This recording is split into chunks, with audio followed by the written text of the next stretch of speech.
Hey, one of the teams that Jürgen Klinsmann is tipping great success for this summer is Brazil. These are the scenes. The Copacabana. Here's Rio de Janeiro when Vini Jr. burst the back of the net. It was a beautiful strike, but it was not enough to get all 3 points against Morocco. One of the most eagerly anticipated group stage matches here at the World Cup. Some of the headlines in Brazil reading: avoided embarrassment, disappointment in debut. Curious to get your thoughts on this one, Ali. We haven't heard from you. Here's Ancelotti, first of all, here saying maybe the team was a bit anxious and the nerves were all over the place. The second half was better, but it was still tough, and I'm sure we'll get better. In the first half, we were very unbalanced. We did better in the second half. The result isn't bad.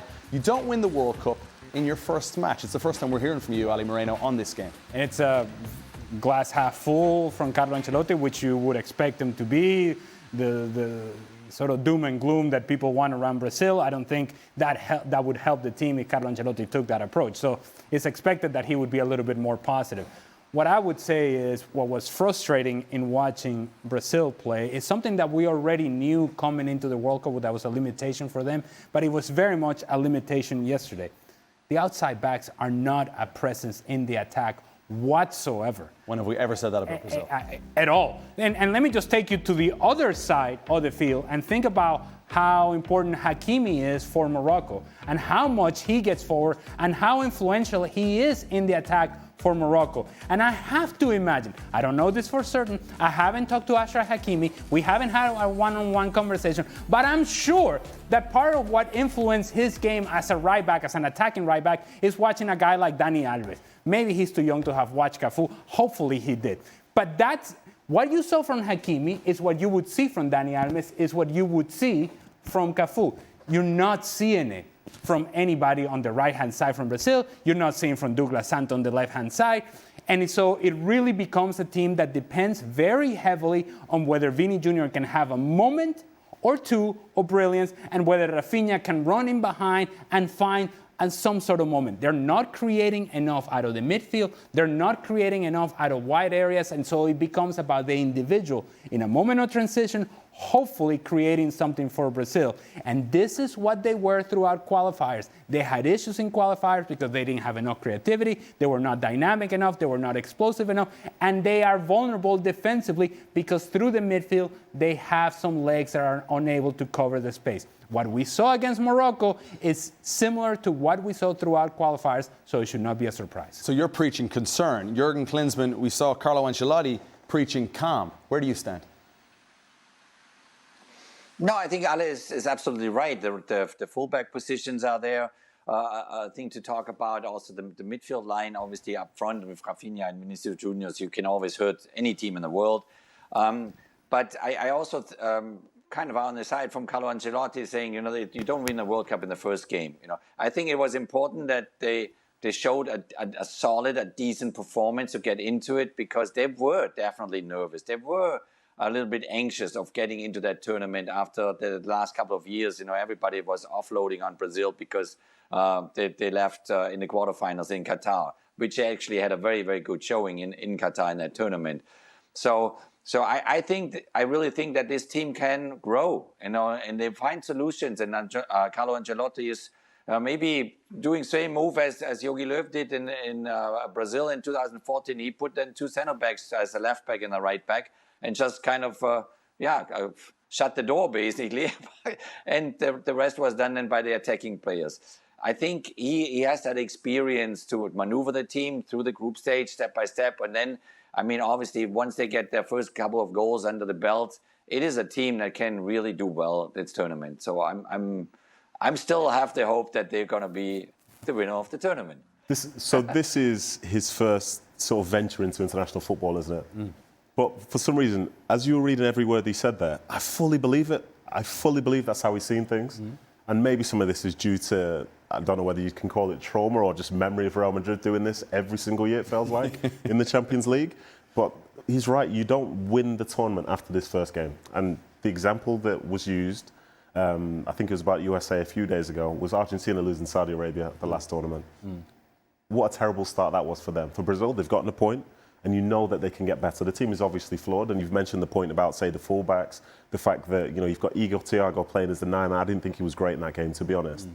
But I think if we're going to talk about positives that existed within that match, I think quite a few people, as the game was developing, probably thought this was going to be Morocco's game. The second half was very much Brazil being in control, and it wasn't like the best version of Brazil we've ever seen, but neither was it for Morocco. So I think the job that they've ended up doing on them shows that the more defensive and solid part of the game that they can establish, it does give them a chance. And with the quality that they have in terms of the forward line, when it needs to be there, I think that can make a difference. Will Neymar be a real addition if he can get back fit and healthy for you? This feels like genuine slander to say no, but I think at this moment in time, if he was to come in, who is he playing instead of? You know, that's the thing. If you get a fit and healthy Neymar for 20 minutes, again, who's he coming on for?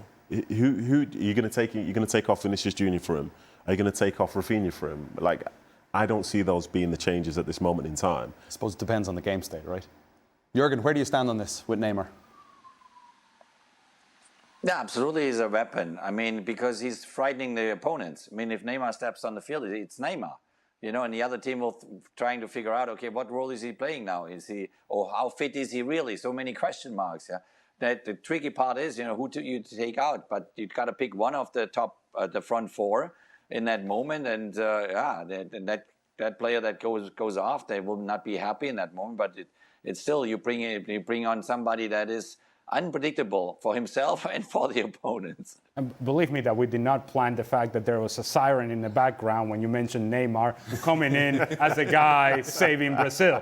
But that's exactly what it would be. It would be alarming status for Brazil if you're depending on a guy who has a bad calf to begin with, who hasn't been productive for Santos, who has had a difficult time, for him to be the guy that is going to prop up this national team. What if he? How good would that look for Carlo Ancelotti, right? Who brought him in when a lot of people felt he wouldn't, and if he was to produce. It's a big case of what if, but it's Neymar we're talking about. You're trying to make a case as if you're Neymar's agent, but is he not? Do we know that he's not? He's not. You don't know that. Do we know that he's not? Well, look. Let me put it to you this way: if Brazil are having to depend on Neymar at this point of his career, with the physical limitations that he has, I'm not making it up. He didn't play and wasn't available to play because he has a calf injury. But they're depending on him to be the guy that saves this team. They have bigger issues. And when it comes to bigger issues, one of the things that we said were a strength for this team was the center-back pairing. Two guys who started the Champions League final, Marquinhos and Gabriel. Look at the goal of Morocco. It's a straight ball in between the two center-backs. That cannot happen. So if you don't have a whole lot of dynamic movement and explosion going on in the attack, and your center backs are being split by a straight ball right through the middle of your two center backs, then you have bigger issues than whether Neymar is playing or not. I thought you said this was a positive show. No, this is positive. This is positive. This is factual information. We're just putting knowledge out there. True. That people can take it or not, and that includes Neymar's agent. Jürgen Klinsmann, top class as always. All right. Thanks a million for joining us here on ESPN FC. I just want to add, you know, the dynamic during a World Cup comes from the inside. The dynamic comes from the team, from the players, how they gel right now, how they build a chemistry, and how they start to figure out also solving their problems themselves. It's not only Carlo Ancelotti solving Brazil's problems. You know, and he cannot reinvent, you know, the game in Brazil, and he will never do. But there is something extra that I as a coach, I would love to have extra card to play called Neymar. You know, and maybe he's not the fittest right now, but he's just a kid that kind of confuses everybody then. But you don't know the energy that he creates within the Brazilian locker room. So we don't know that. Unfortunately, we would love to know it, but. This is on a daily basis. Basically, there's a whole team together for 5 or even 7 weeks with the preparation, and if they create a specific dynamic and support each other and are there for each other, and if this Brazilian team goes behind Neymar and says, you know what, you're not in the best of your shape and this and that, but you know you can do some special things if you know you choose to. So and then support that, and the locker room supports that. Then, I mean, maybe not right now in the group stage, but there comes a knockout phase. Maybe there comes the extra time, because these teams will go, if they go all the way till the end, they're going to go through at least 2 penalty shootouts. Because now with round of 32, you have 5 knockout phase games. So, and I can throw in the 88th minute Neymar for 32 minutes with the extra time. and scoring me a penalty at the end then too. Well, I take him blindly. Oh, you're getting me fired up. This sounds like a man who picked Brazil to win the World Cup. That's what that sounds like. Speaking facts, Jürgen Klinsmann, thank you so much for joining us as always. Appreciate you.